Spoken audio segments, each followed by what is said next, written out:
वालेकुम everyone, it's me Barira Fatima and welcome to my channel. So guys, जो मेरा आज का व्लॉग है ये मैं स्टार्ट कर रही हूँ 10 बजे से। आज मैं सो के उठी, मतलब मुझे भावलपुर से आए हुए तीसरा चौथा दिन हो गया। राइट। मैंने 2-3 दिन कोई मैंने छुट्टी नहीं ली, जम के काम किया है। भावलपुर से आते ही अगले दिन मैं चली गई कैंट, मुल्तान कैंट। वहाँ से बहुत सारे कपड़े लेने थे, ऑर्डर था बहुत बड़ा सारा माशाल्लाह, तो उसके लिए चीज़ें लेनी थी। फिर नेक्स्ट डे फिर कढ़ाई एम्ब्रॉयडरी, जो मेरी एक सो कॉल्ड कलेक्शन मैंने अपने गले डाल ली एम्ब्रॉयडरी वाली, तो उसके लिए कपड़ा छापा, धागे सॉर्ट आउट करना, सब कुछ काफ़ी थका देने वाला काम होता है। कल वो सारा दिन किया, टेलर्स के पास गई। आज फाइनली मुझे थोड़ी सी फुर्सत मिली है। मैं 10 बजे उठी हूँ, वरना बहुत जल्दी भी उठ रही थी, 9 बजे 7 बजे। नींद पूरी नहीं हो रही थी मेरी। तो बहरहाल आज मैं पूरा दिन फूड पैंडा से ही ऑर्डर करने वाली हूँ, क्योंकि आज मेरी अम्मी फारिग नहीं है, खाना प्रॉपरली बनेगा नहीं। तो मैंने सोचा कि फूड पैंडा से मंगवा लें। अच्छा, बाय द वे ये कतलमा है, अगर मैं सही प्रोनाउंस कर रही हूँ। लाहौरियों से माजरत के साथ, मैंने कभी खाया नहीं है, कभी नहीं खाया। ड्रामाज में और नॉवेल्स वगैरह में देखा है, मतलब पढ़ा है। तो मुझे बड़ा शौक़ है न्यू न्यू चीज़ें ट्राई करने का, देसी। तो आज ये ट्राई करेंगे हलवा पूरी, पूरी हलवा, चने, आलू भुजिया। और बस अब मैं नाश्ता शुरू करती हूँ, क्योंकि आज मेरा वो रैंडम सी चाय केक खाने को दिल नहीं कर रहा था। तो बस अब हम नाश्ता करेंगे और उसके बाद देखते हैं क्या करेंगे। काम तो है आज भी, लेकिन ये है कि अल्लाह का शुक्र है थोड़ा सा रिलैक्सेशन है, थोड़ा सा, इतना का चुन्नू सा। तो बहरहाल हानी को हंसी आ रही है। हानी हेलो बोलो। हानी सो के उठी है जस्ट, और देख लें। हेलो तो बोल दो हाथ उठा के। हानू की टॉफ़ी गुम हो गई है, हानू वो ढूंढ रही है नीचे बैठ के। तो मैंने से कहा मैं इसे दूसरी दे देती हूँ, लेकिन नहीं, चलो ठीक है, ओके, ढूंढने दो। और ना यार, इतना काम था। पहले मैंने सोचा मैं आप लोगों को भावलपुर से आते ही कैंट ले जाऊँ। मैंने कहा फिर आप लोग कहोगे क्या यार, ये कभी घर बैठती है, हर वक्त फिरती रहती है, तो इसलिए फिर मैं लेके नहीं गई। और टू बी ऑनेस्ट मैं बहुत थकी भी हुई थी, और हवा मॉन्स्टर मेरे साथ ही, हानी और अम्मी घर थे, तो इसलिए मैंने शूट नहीं किया था। तो चलो, हो गया था, जोहर की नमाज भी पढ़ ली थी, सारे ज़रूरी काम हो गए थे। तो फिर उसके बाद हवा के पास, जो हवा को मैंने दोस्त के शूज़ लिए थे आउटफिटर से, लॉन्ग बूट्स थे, सॉक्स के साथ आते नहीं थे, पाँव इसका वहाँ पहुँच नहीं सकता था, उसकी जो लेंथ थी उसी में फंस जाता था। और जो दूसरे जूते थे उसमें भी हवा, वो लेसिस वाले थे, उसमें भी हवा का पैर फिक्स नहीं हो रहा था। डोंट नो, पता नहीं क्या हुआ था, इसको जूते नहीं आ रहे थे। तो फिर मैंने सोचा कैसे टम्परेरी से जूते ले देती हूँ बाटा सर्विस की सी भी शॉप से, तो मतलब कंफर्टेबल भी होंगे और टम्परेरी भी होंगे, ठीक है। तो मैं इनको दोनों बच्चियों को लेके पास वाली ही मार्केट में जो दुकान है ना, वहाँ पे इनको जूते दिलवाने के लिए आई। तो यहाँ आगे चल रही थी सेल, तो एक एक जूता तो मैंने इनका मतलब कहा कि हाँ ये ठीक है, ये ले लेते हैं। तो फिर हानी थोड़ा बड़ी हो रही है, तो उसको ग्लिटरी और शाइनी चीज़ें अच्छी लगती हैं, लाइक वो देखती है ना प्रिंसेस के कार्टून्स, तो वो उसने ज़िद कर ली। तो फिर एक हानी को लेके दिया, एक हवा का मैंने और सैंडल ले लिया। तो फिर मैंने दोनों को दो दो पेयर्स लिए। आपको घर जाके दिखाऊंगी कि क्या फ़ाइनल किया था मैंने। तो आगे जिस तरह अब जो समर आ रही है तो सैंडल ही पहने जाएंगे। मैं टोटल खुले जूते नहीं पहनाती कभी भी बच्चों को, क्योंकि वैसे ही वो उनके पाँव से निकल जाते हैं। और इसके अलावा मतलब पाँव जल भी जाता है ना, गर्मी धूप यहाँ बहुत तेज़ होती है, तो मैं थोड़ा सा बंद ही पहनाती हूँ गर्मियों में भी, सैंडल टाइप थोड़े बंद। तो बॉयज़ वाले सेक्शन में ऐसे मिल जाते हैं, तो मैं वही प्रेफर करती हूँ। और लकीली मुझे सेल भी मिल गई, तो वो ज़्यादा अच्छा हो गया मेरे लिए। तो बिल कराते हैं, घर चलते हैं, दिखाते हैं। हमने लिए ये वाले जूते, ये हैं हवा के जूते, लेकिन हवा को फ़िलहाल तो ये जुराबों के साथ भी एक नंबर बड़े हैं, मतलब कि ये हवा को शायद इस ईयर के एंड तक आएंगे। तो इट्स ओके, बड़े जूते फिर भी मतलब के काम आ जाते हैं, छोटे जूते नहीं होने चाहिए। ये उम्मे हानी की ज़ाती चॉइस थी, जो कि मैंने इसके रख दिए हैं, क्योंकि मैं उम्मे हानी के हमेशा एक एक्स्ट्रा जूतों का पेयर रखती होती हूँ। तो ये कि उम्मे हानी, अब मैंने जिस तरह पहले भी मेंशन किया कि अब ना ये थोड़ा मेरे हाथ से निकलती जा रही है। मैंने इसके ब्रेकआउट के एक शूज़ का पम्प्स का पेयर रखा हुआ था, और इसने वो खुद निकाल निकाल के अपने खेल खेल में पहन पहन के ना बिल्कुल ख़राब कर दिया।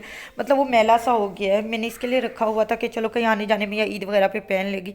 तो अब ये मैंने कहा चलो मैं ये रख दूँगी। और ये हैं इसके सादा सैंडल घर के। कपड़े धुले थे तो हम बैठ के कपड़े तय कर रहे हैं। उम्मी हानी को भी मैंने साथ काम पे लगाया हुआ है, वो कह रही है मेरी कमर यहाँ से खिंच गई है और बहुत दर्द हो रहा है ऐसा इसलिए हो रहा है क्योंकि मैं उसको खेलने नहीं दे रही हूँ। हम ऐसे कह रही हूँ मेरे साथ काम करवाओ। और ये इस तरीके से हम जो है ना इनके बॉटम्स फोल्ड करके रखते हैं। तो मैंने कहा कि चलो कम से कम तुम अपने और हवा के जो बॉटम्स हैं वो फोल्ड करके रखो। और हम इस टाइम कपड़ों के ढेर में बैठे हुए हैं और हवा भी बीच बीच में फिर रही है, तो मतलब ये कि काम हो रहा है। वरना अगर मैं इस टाइम तय नहीं करूँगी ना तो फिर उसके बाद मेरी तो बन जानी है गठड़ी, और फिर गठड़ी के ऊपर एक और गठड़ी आ जाएगी मतलब मैं फिर तय नहीं करती, फिर अब वो स्टोर में चला जाते हैं और वहीं पड़े रहते हैं, वहीं से निकाल निकाल के पहनती रहती हूँ। और आप लोग सुनाएं यार, कितना मौसम चेंज हो रहा है ना। अब थोड़ी थोड़ी मतलब गर्मी आ चली है, रज़ाई में थोड़ी सी मुझे तो गर्मी फील होती है। तो अच्छा मौसम आ रहा है, मेरा फेवरेट मौसम। फिर उसके बाद रमज़ान शरीफ आ जाएगा, वाओ। और रमज़ान शरीफ का मुझे बड़ा वेट होता है कि रमज़ान शरीफ आ जाए, रमज़ान शरीफ आ जाए। और इस दफ़ा तो ख़ास तौर पे बहुत वेट है क्योंकि इस दफ़ा हम अपने रूम में ही होंगे रमज़ान शरीफ में। तो बस ये है कि पता नहीं कब मेरा प्लान बनता है किसी और सिटी का, तो इंशाल्लाह फिर किसी और सिटी को भी करेंगे और आपके लिए व्लॉग ज़्यादा अच्छा बनाएंगे। क्योंकि इस दफ़ा तो इतना ख़ास नहीं बन पाया क्योंकि पहला एक्सपीरियंस था, लेकिन फिर भी मैंने अपनी तरफ से पूरी कोशिश की थी।